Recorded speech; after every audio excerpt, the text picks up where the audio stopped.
Mesdames, Messieurs, bonsoir. Bienvenue dans ce grand débat, direction la Savoie, direction la Maurienne, cette très grande circonscription que l'on va découvrir un instant devant ce mur d'images de 8 Mont-Blanc.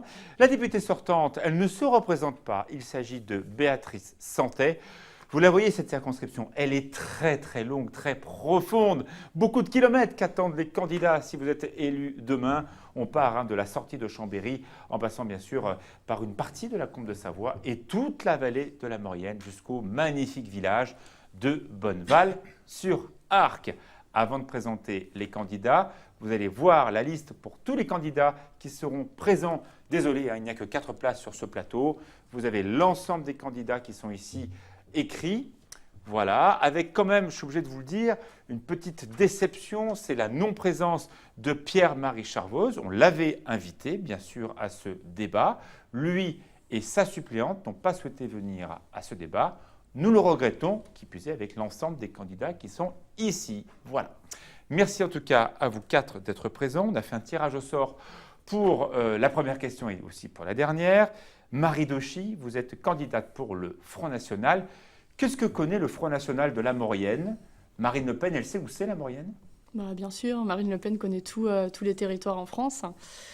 Moi, plus personnellement, je vis toujours en Maurienne depuis mes 3 ans.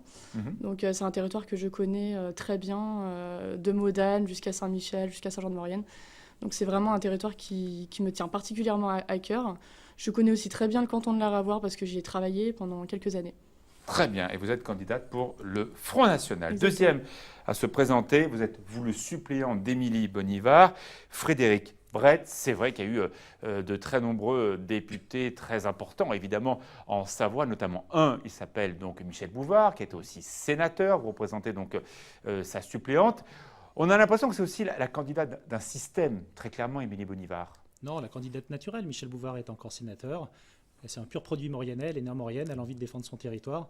Il n'y a pas d'illégitimité à vouloir poursuivre le parcours de Michel, qui a fait ses preuves. Mais vous savez qu'aujourd'hui, on parle plutôt des nouveaux visages. Alors, elle est un nouveau visage, elle a été élue à la région il n'y avait pas très longtemps. C'est une première présentation à la députation. Elle est élue à la région pour laquelle elle travaille beaucoup, elle a déjà des résultats. Sachant que si elle est élue, elle va devoir démissionner de son titre de vice-présidente. De l'exécutif. On ne peut pas cumuler 2 exécutifs. Sûr. Oui, elle appliquera la loi, naturellement, qui est une bonne loi d'ailleurs, la loi contre le cumul des mandats. La réalité, c'est qu'elle s'attache à son territoire, elle restera conseillère régionale et naturellement ira défendre son territoire et notre pays à l'Assemblée nationale. Colette Dinaët, ce n'est pas vous qui vous représentez, même si évidemment les suppléants ne sont pas là uniquement pour être les faire valoir. Vous en êtes en tout cas l'exemple tous les deux. Le candidat que vous représentez est d'un parti dont on a beaucoup parlé, de la France insoumise. Il y a eu beaucoup de problématiques d'emploi dans la vallée de la Maurienne. Quant à Jean-Luc Mélenchon, il est venu à Chambéry, c'est sûr. Oui. Mais qu'est-ce qu'on peut attendre de Jean-Luc Mélenchon pour s'occuper de ces gens-là de la Maurienne, à part des effets de manche? Alors, de Jean-Luc Mélenchon. Rien. Des idées, un attachement à des valeurs fondamentales pour un territoire, pour celui-là en particulier qui a connu une désindustrialisation massive, qui est confronté à aussi un changement climatique par rapport au déneigement, aux problèmes d'eau, etc. Donc oui, il y a beaucoup de choses à en attendre, et notamment du mouvement citoyen de France Insoumise. C'est là qu'est l'essentiel. Quatrième candidat à être avec nous, Philippe Vivier. Alors vous, par la magie des investitures, vous êtes le seul à avoir le badge En Marche. En l'occurrence, alors on va beaucoup parler de Chambéry, bien sûr, dans quelques jours sur 8 Mont-Blanc. Pourquoi vous? Parce que je pense que je symbolise un bon candidat En Marche, c'est-à-dire que je suis une nouvelle Parlez-moi tête. du produit que vous êtes alors. Exactement. Le produit, Comme le yaourt, voilà. c'est marqué dessus. Exactement. Le produit, c'est un nouveau visage qui connaît très bien la circonscription, qui n'est pas élu, qui vient avec une autre expérience. On a l'impression que c'est un gros mot d'être élu aujourd'hui. Non, pas du tout. On veut des gens qui sortent surtout de nulle part d'autre que En Marche, non, pas du tout. En Marche a investi 50% d'élus. Depuis le mois de mars, que j'ai commencé la campagne, j'ai rencontré énormément d'élus. Je comprends bien la richesse qu'ils vont apporter à l'Assemblée nationale, parce qu'au final, ce sont eux qui vont appliquer un certain nombre de lois qui vont être votées. Et donc, il est essentiel d'avoir leur expérience, leur retour d'expérience. Et avoir aussi des nouvelles têtes, en tout cas, ce qu'a dit beaucoup. Et évidemment, moi, j'apporte d'autres compétences.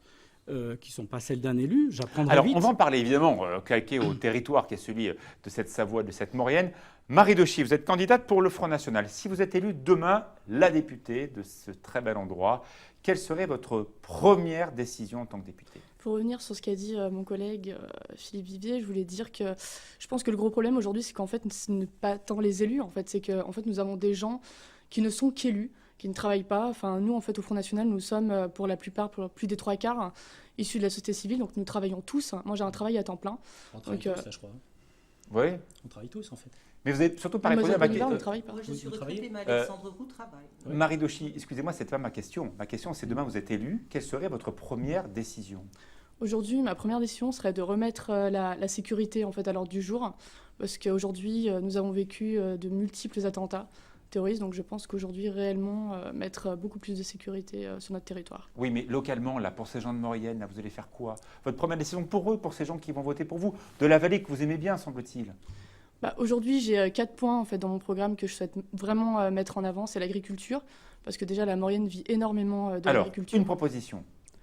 Une proposition, ce serait déjà faire un patriotisme économique, enfin, favoriser le patriotisme, en fait, je pense, favoriser les produits français, parce qu'aujourd'hui, on a de plus en plus de mal en fait, à trouver des produits français dans nos magasins. Limiter les circuits courts aussi.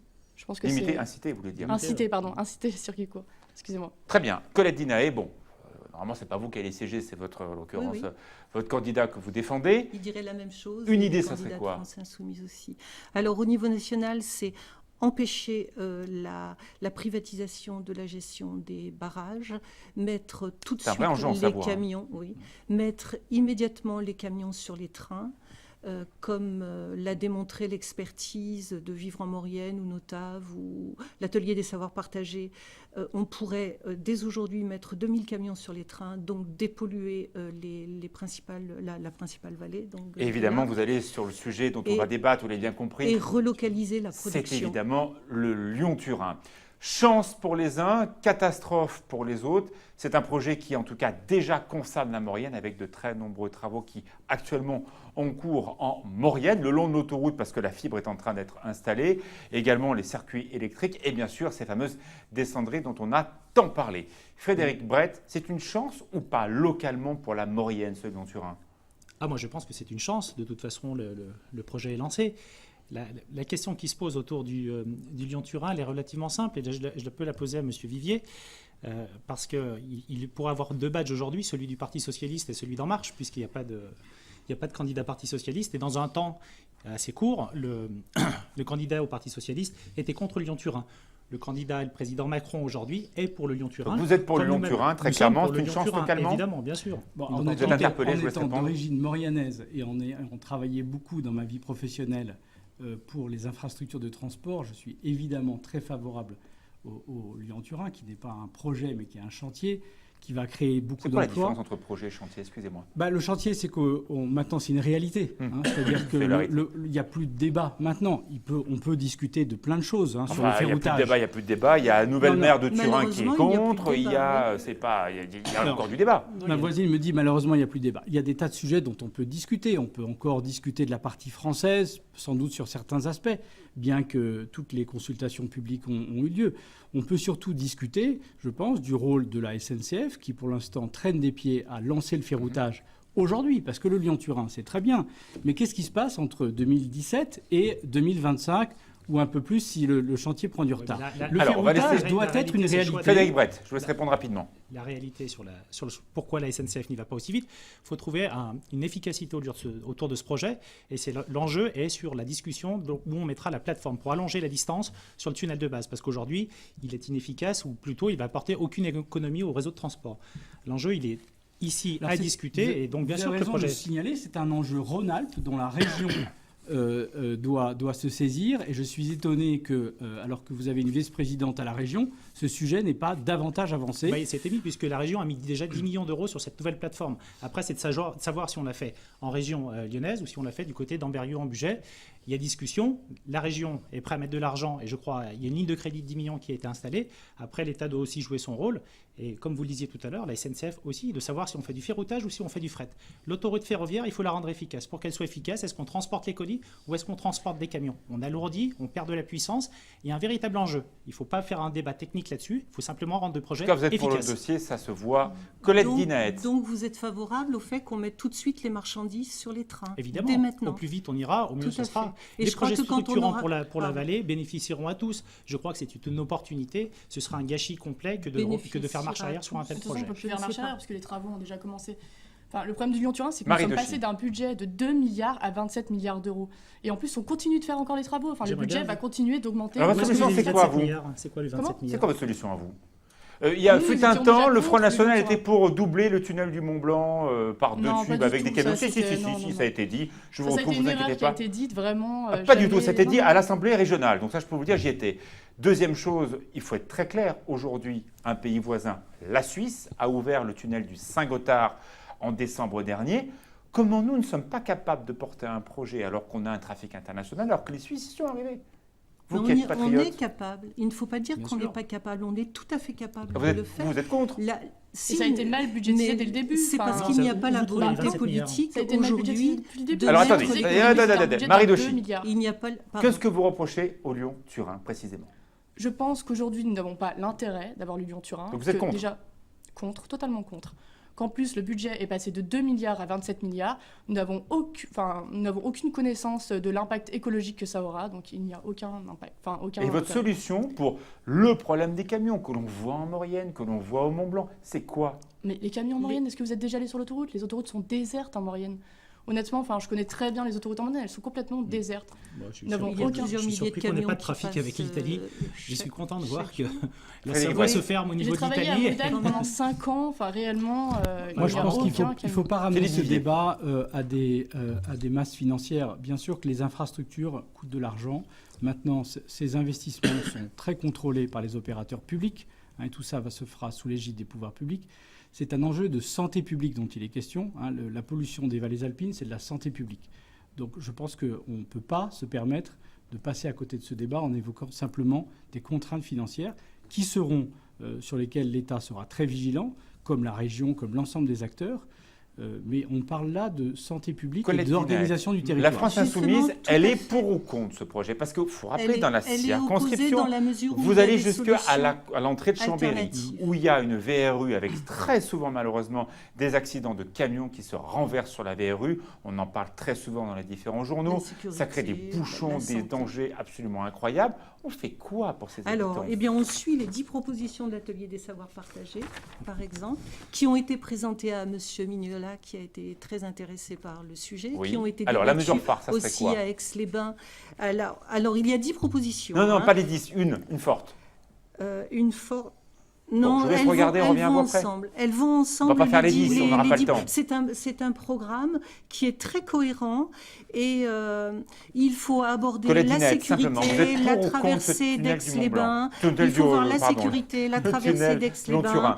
Il faut voir la logistique, etc. Donc, Sortez de la feuille, s'il vous plaît. Êtes-vous pour ou non. contre Lyon-Turin, simplement? la France Simple. insoumise est opposée au Ok, Lyon-Turin merci. dans la mesure Il a où fallu existe 3 minutes pour le dire. aujourd'hui une solution alternative. Dès aujourd'hui, on peut Donc, il y a dépolluer la deux vallée pour, en deux mettant contre. 2000 camions sur les trains maintenant. Donc il y a 2 pour, 2 contre pour ce Oui, mais contre on n'a rien ce à voir avec Lyon. le Front National. Turin. En tout France cas sur ça, Insoumise. comme à la région très souvent, vous votez parfois les mêmes sujets, vous êtes contre les mêmes sujets, ça se passe encore aujourd'hui. En tout cas, vous avez une alliance de principe, être contre le Lyon-Turin les uns les autres. Mais localement, il y a aussi des stations de ski qui bénéficient aujourd'hui des infrastructures. Je pense au TGV qui s'arrête très souvent à Modane ou à Saint-Jean-de-Maurienne. Si demain il y a le Lyon-Turin, on va gagner du temps pour aller venir skier, par exemple l'hiver en Maurienne, ou pour les locaux qui vont aller à Paris. C'est pas mal de pouvoir faire les retours dans la journée si on habite Modane, si on doit travailler à Paris. Non, parce que le Lyon-Turin n'est pas censé. C'est pas pour ce type. Il y a une qu'il accélération de qu'il a temps de été fait. parcours aussi. Oui, mais c'est pas vraiment pour l'utilisation, parce qu'après il va pas monter en station, le Lyon-Turin. Oui, mais déjà à Modane, il y a plein de stations. Vous pensez à la vallée d'à côté de Tarentaise. La On Tarentaise a compare réussi très à souvent faire. à la Tarentaise, mais là, vous avez un avantage concurrentiel. Mais Modane, c'est Demain, pas les avec- stations. Enfin, Ben, vous avez les stations de-dessous de Modane. Donc Oui, ça, mais ça vous a pas le trop Lyon-Turin, traversé, c'est ça. pas demain. On a déjà hein, d'autres je veux lignes dire, qui sont existantes. Enfin, comme je l'ai dit, l'autoroute de la Maurienne est complètement déserte. Aujourd'hui, la SNCF a énormément de voies qui Pour ferment vous, c'est un non-sujet. pour manque de moyens. Je pense qu'avant de vouloir faire autre chose, il faut déjà penser à toutes Bon. les voies qui sont Puis fermées le aujourd'hui. Non, je pense TGV que va le rôle- déjà à je pense que Modane. le rôle Le d'un député, TGV c'est va quand même déjà à de fixer Modane. l'horizon à terme, et c'est pas de parler d'aujourd'hui. La réalité, c'est que le chantier est engagé. Il faut savoir se projeter, parce que créer du trafic sur ce Lyon-Turin, touristique ou de transport de marchandises, c'est un enjeu primordial pour nos stations, parce qu'il y a toute la gestion de nos lits chauds qu'il faudra savoir préserver. Et Donc là, froid. j'entends qu'il y a zéro solution. J'entends qu'il n'y a pas de camions aujourd'hui qui traversent la Maurienne. J'avoue que les bras m'en tombent. Non, il faut savoir. J'ai pas dit élever qu'il y avait la pas de ligne camions, Vous savez qu'on est un peu étonné. Et se J'ai dire, pas dit qu'il n'y avait pas de camions, et se j'ai dire dit qu'à que 10 ou l'autoroute 15 ans, n'était on aura pas une nouvelle totalement situation. engorgée. Je pense que l'État doit être stratège sur les réseaux structurants. Alors, Si on est sur un réseau Aujourd'hui, structurant, l'autoroute de la Maurienne ne connaît pas les bouchons. Enfin, je veux dire, à part très rarement en période hivernale, il n'y a pas de bouchons. Enfin, dans la Mais alors, Maurienne. en Les fait, Modane est Chambéry, il y a de relié par le véritables Lyon-Turin. soucis. Les Modane est Donc, relié une par partie la de votre Maurienne. circonscription, Donc, les déjà uns les pour la autres. Maurienne, c'est bien ce que je dis. Si vous voulez bien, il ne nous reste même pas 10 minutes. Passons à l'emploi, la Maurienne. On va remettre la carte, s'il vous plaît, pour bien comprendre les enjeux. Bien sûr, on a beaucoup parlé, les uns et les autres, des problématiques d'emploi dans cette vallée de Maurienne, très profonde. Bien sûr, Trimet a été au centre de l'ensemble des préoccupations des uns et des autres. Votre préoccupation, votre proposition pour défendre ces employés dans ces vallées, et notamment celle de Maurienne. Alors, je crois qu'effectivement, l'emploi est différent selon les différentes parties de la Votre circonscription. proposition. Ma proposition, c'est d'axer l'effort sur la formation professionnelle à tous les niveaux et l'apprentissage. C'est à la fois une proposition très forte d'Emmanuel Macron, et je crois qu'elle se décline très bien, en particulier dans la vallée de la Maurienne et aussi dans la Combe de Savoie, pour que les jeunes et les moins jeunes, ceux qui veulent se qualifier ou se requalifier, puissent trouver localement des centres de formation qui sont adaptés aux métiers qui sont tout à côté de chez eux. Aujourd'hui, dans la vallée de la Maurienne, pour prendre un exemple, il n'y a pas de soudeur, alors qu'il y a des entreprises qui font de la soudure industrielle ou de l'électrosoudure. Il n'est pas normal qu'on n'ait pas de centre de formation, et c'est un métier technique. Il n'est pas normal qu'on n'ait pas de formation adaptée pour que ceux qui veulent trouver un emploi très Je vous laisse vite... répondre à Philippe Vivier, sa proposition. Vous en pensez quoi, les uns les autres? Non, il faut le faire. Simplement, il faut revenir à une vraie décentralisation. Le problème des centres d'apprentissage, pourquoi il n'est pas installé? C'est qu'on n'écoute plus les territoires. On a aujourd'hui une concentration de la part de l'État, un État jacobin qui est en train de s'installer. Monsieur Macron, moi j'apprécie son côté libéral, recherche d'efficacité. La réalité, c'est que c'est seul le territoire, en connaissant le territoire, qu'on pourra réinstaller des centres de formation au plus près des besoins. Ça, c'est le véritable enjeu. Pour l'instant, on est plutôt sur une éducation nationale qui recule un petit peu sur ces sujets et on éloigne nos centres de formation de nos vallées, tout simplement. La question, c'est... Allez-y, Colette Lisney. Moi, je dirais par rapport à la relocalisation du travail, il faut savoir qu'en Savoie, la Savoie ne subvient à ses besoins, par exemple en fruits et en légumes, qu'à hauteur de 10%. Ça veut dire que 90% des fruits et des légumes que l'on mange en Savoie sont transportés par des camions qui polluent les vallées, etc., qui obstruent les routes. Alors, etc. votre proposition pour Donc, défendre ça cet serait emploi industriel dans la de vallée. développer le industriel, non, moi je parle là de C'est ça que l'emploi vous avez dit. agricole, mais en amont, il y a Ok, des mais alors- emplois à l'agriculture et en Bien aval, il sûr. y a des emplois aussi Alors, vous faites quoi pour ces à gens-là? l'agriculture. C'est favoriser l'installation de maraîchers, d'arboriculteurs sur le territoire de Oui, Savoie non, mais ça, je suis d'accord, pour c'est en très venir important. à une autonomie Mais alimentaire. ces bassins d'emploi, on aurait pu très bien parler de la problématique d'Amiens aussi en vallée de Maurienne. Il faut défendre ce tissu industriel. Vous faites quoi pour ces gens-là, vous? Pour les chômeurs, vous voulez Les dire, gens qui sont en relocaliser activité, la production. Relocaliser Mais comment? la production. Avec quels moyens?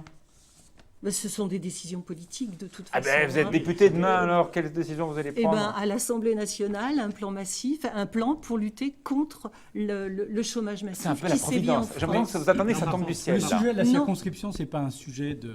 Il y a de l'emploi, il y a des demandes de l'ensemble des entreprises. Ils cherchent à pourvoir des emplois. Mais ils n'ont pas, les ouvriers, les employés, les agents de maîtrise qualifiés forcément pour les métiers qui sont présents dans la Vous êtes d'accord avec ce C'est pour constat-là, ça qu'on Frédéric fait Brett? venir des Alors, travailleurs détachés. Moi, je suis parfaitement d'accord dans le sens, en fait, il faut remettre le travail au cœur des projets. Et puis, vis-à-vis des entreprises, il faut avoir l'humilité de dire qu'elles sont là pour se développer elles-mêmes. Par contre, il faut qu'on puisse leur garantir un terrain d'exploitation viable, à savoir, dans la vallée, c'est le prix de l'énergie. Il faut savoir garantir un prix d'énergie stable, parce que sur l'électro-intensif, on sait que le prix de l'énergie, le prix de la matière, en réalité, qui fera le prix de sortie, est important à Et être ce sont stabilisé. des Ça, c'est industries qui sont très véritablement... gourmandes en énergie. Exactement. Marie Dochy, demain vous êtes élue députée à l'Assemblée. Votre mesure sur ces bassins d'emploi, ça serait quoi? Déjà, une constatation, c'est qu'en Maurienne, on voit qu'en fait, beaucoup de commerces ont fermé. Moi, mes parents étaient commerçants donc, dans le vin et spiritueux, donc ils étaient principalement touchés parce qu'en fait, la vallée de la Maurienne fonctionne beaucoup sur le tourisme. En effet, on a beaucoup plus de monde l'été et l'hiver. Je pense qu'aujourd'hui, il faut aider déjà ces indépendants, ces TPE, PME, pardon, en baissant déjà leurs charges, en supprimant le RSI. Je pense qu'il y a plusieurs mesures à prendre. Vous parliez de l'alternance. Moi, je pense que c'est aussi un très bon élément. Parce que moi, j'ai très bien connu l'alternance parce que j'ai fait toutes mes études en alternance jusqu'au master. Mais aujourd'hui, c'est vrai que les entreprises ont du mal à prendre des alternants, surtout les petites entreprises, parce qu'elles croulent sous les charges. C'est l'action en premier sur les toutes petites entreprises ou les commerçants, ceux qui doivent monter leur business, c'est ça? Je pense. Et pour les plus grosses, pour les PME et PMI, vous faites quoi? Les mêmes mesures que pour les plus petites, après à la même échelle. C'est les mêmes enjeux. Ah oui, tout à fait, c'est pas les mêmes enjeux. Après, moi, j'ai connu les deux différentes sociétés, donc j'ai bien conscience des enjeux. Une proposition, s'il vous plaît, une. Pour les Elles sont importantes à Saint-Jean-de-Maurienne. Vous faites quoi pour ces gens-là? Je pense que déjà, il faut réellement baisser les charges. Ça me paraît déjà être un atout majeur. Je pense que vraiment, aujourd'hui, les entreprises croulent sous les charges. Et vous financez comment tout ça? Moi, je veux bien, on donne tous plus à tout le monde, mais on finance comment? Mais tout est faisable. Je veux dire, les économies, on peut en faire, mais tout est faisable. Les économies. C'est si simple que ça, madame? Le gouvernement de Hollande l'a fait à petite échelle pendant quelques années. C'est vrai, Bercy l'a fait, a récupéré c'est marrant, plusieurs vous milliards tournez devant Philippe Vivier quand vous parlez du gouvernement Hollande. Oui, non, mais parce que M. Vivier la députée sortante et du PS. Voilà. Oui. Je suis très loyal. Et a prouvé que quand on voulait lutter contre l'évasion fiscale, on pouvait le faire. On n'a récupéré que quelques milliards d'euros alors qu'on peut en récupérer 80, c'est difficile à évaluer, mais oui, on peut le faire. Philippe Brett. C'est une question de répartition des richesses. Tout à fait. Attendez, Marie peut-être un petit peu en avance. C'est Frédéric Brett, oui. Oui, excusez-moi, votre proposition. Sur Comment sur effectivement on arrive à réinjecter l'économie où elle doit être? L'économie elle doit être. Alors, il y a plusieurs actes. De toute façon, c'est pas la baguette magique parce que tout le monde l'aurait. J'ai un peu l'impression que tout le monde attend une baguette qui va arriver de je sais pas où. Non, c'est des mesures en cascade. On peut pas dire il suffit de faire ça. Autrement, chaque gouvernement aurait pu le faire librement. C'est des mesures accompagnées. Déjà, on revient à une vraie décentralisation qui permet aux entreprises de se développer sur son territoire et pas forcément contraint avec des obligations de normes qui dépassent l'enjeu du territoire. Première chose. La deuxième chose autour de ça, c'est un moratoire sur la fiscalité avec des règles qui ne changent pas en cours de route. Vous dites à un industriel, investis, développe ton produit, on te garantit l'énergie et par contre on te garantit aussi le cadre fiscal, le cadre de développement. Fixe voilà, on arrête de changer les règles en cours de route, ce qui a été parfaitement le cas. Merci Frédéric Brett. Je vous laisse répondre, Monsieur Vivier, à cet argument-là. Non, je pense qu'il faut rappeler qu'un élu ne crée pas d'emplois. En revanche, il crée les conditions pour créer des emplois. Et donc, effectivement, il y a tout un ensemble de mesures dont il faut s'assurer pour que la France et notre territoire soient créateurs d'emplois. Et moi, je pense que la mesure la plus importante, c'est celle de la formation et de l'apprentissage. On a un exemple qui est extraordinaire dans la vallée, qui est celui de Trimet. Trimet est arrivé en 2013. Il a constaté qu'il avait une carence dans sa pyramide des âges sur certains métiers. Eh bien, ni une ni deux, il a fait un partenariat avec Pôle emploi et lui-même et a pu faire un centre d'apprentissage qui, aujourd'hui, forme une vingtaine d'ouvriers au métier de Trimet installés dans l'usine. Et donc, ces gens, à 80%, il y en a quelques-uns peut-être qui décrochent, mais ont tous un emploi à la clé après 2 ans de formation. Ça, c'est un excellent exemple. Alors, il se trouve que c'est le premier employeur de la circonscription. Parce qu'on va vraiment conclure là. Mais pour les entreprises qui sont plus petites, il faut raisonner par filière industrielle. Parfait, merci beaucoup. Vous êtes très en avance, Philippe Vivier. Les autres, ça se tient vraiment à très très peu. Je vais vous demander les uns les autres de regarder votre caméra et d'expliquer à ceux qui nous regardent, les Maurianais, Chambériens, non, c'est l'autre circonscription, mais en tout cas ceux qui habitent sur les rives sud de cette circonscription de Chambéry, surtout de la Combe de Savoie, pourquoi voter pour vous dès dimanche prochain? J'en profite pour vous rappeler qu'il a encore le temps de faire vos procurations directement au tribunal d'instance.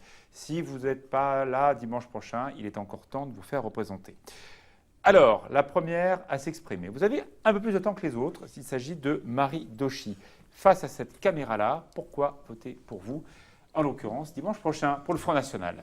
Je vous invite à voter pour moi, car au sein du Front National, nous serons la seule force de proposition face à Emmanuel Macron. parce que tous les autres partis ont invité tous leurs électeurs à rejoindre Macron.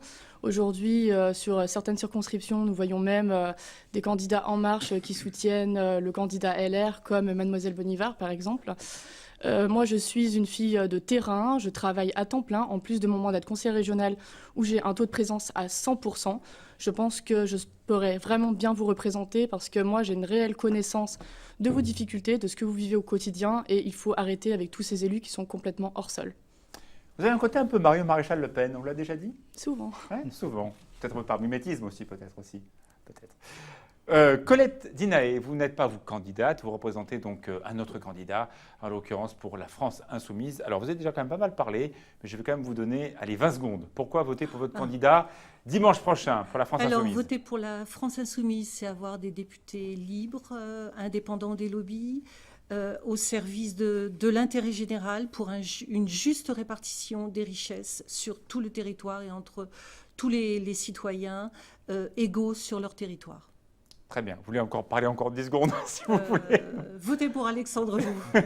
Voilà, c'est important quand même de rappeler le nom de votre Alexandre candidat. Roux. Ce n'est pas vous qui vous présentez, c'est Alexandre Roux. Tout à fait. Monsieur Vivier, en 3 secondes, parce que vous avez beaucoup parlé, pourquoi voter pour vous? Vous représentez donc En Marche, en l'occurrence dimanche, à cette caméra-là, mais vraiment 2 secondes. Vous l'avez dit, parce que je suis le candidat investi par La République En Marche. Donc, pour défendre le territoire, j'aurai les meilleurs accès dans les ministères de l'administration. Je suis désolé. Et j'assure le renouvellement générationnel. Désolé.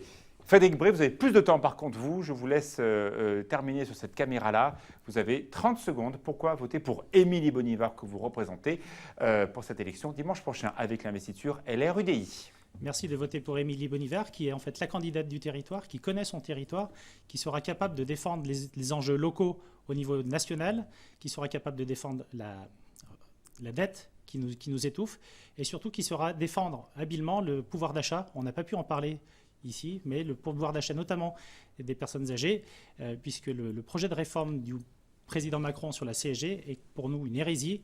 Il faudra trouver d'autres solutions, d'autres économies. S'il vous plaît. Merci. Merci beaucoup Frédéric Bray, vous représentez Émilie Bonnivard. Merci à vous quatre. Vous étiez un petit peu en retard, donc vous aviez un petit peu de temps devant vous. Vous ne l'avez pas utilisé, vous l'avez donné aux autres. Vous êtes très sympathique de votre part. C'est très bien. France Insoumise est très généreuse, humaniste, fraternelle, solidaire. Vous avez vu comme ce n'est pas de la récupération de temps de parole, bravo. Allez, regardez la liste de l'ensemble des candidats pour qui vous allez pouvoir voter dimanche prochain pour la Maurienne. Ils sont tous là. Merci à vous tous. N'oubliez pas d'aller voter dimanche prochain. Merci, au revoir.